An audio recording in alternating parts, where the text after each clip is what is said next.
धला माई के लाबे मूर्ति चला माई के लाबे मूर्ति चला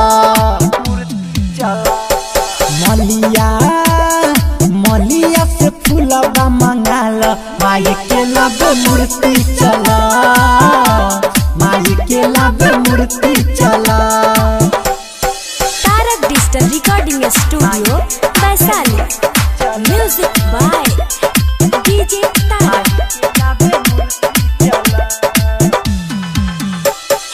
माई के पूजा तू कर चुनरिया ले आब कि हाजीपुर बजरिया से युवा के दिया जराब आशीर्वाद झुकाब कि माई के चरनिया में माई के पूजा तू कर चुनरिया ले आब कि हाजीपुर बजरिया से युवा के दिया जराब आशीर्वाद झुकाब कि माई के चरनिया में कन्हौली से कलशा मंगाब माई के लाबे मूर्ति चला माई के लाबे मूर्ति चला गाड़ी एगो गाड़ी बाजार से तू कल माई के लाबे मूर्ति चला माई के लाबे मूर्ति चला।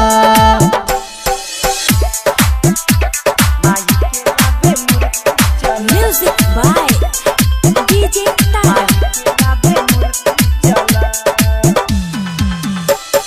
बिना बाली मोर माई की आई है दुआरी की हंस पे सवार होई के राइटर राकेश पवन है कि मंडप सजई है माई के दुआरी आई के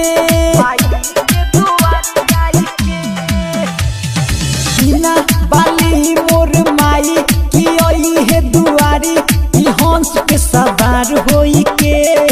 तारक जनाथ होई है कि मंडप सजई है कि माई के दुआरी आई के प्रेमी अर्जुन के भजन बजाल माई के लाबे मूर्ति चला माई के लाबे मूर्ति चला। अरे पूजा के सामान किनी धल माई के लाबे मूर्ति चला माई के लाबे मूर्ति चला। Tarak digital recording studio Vaishali.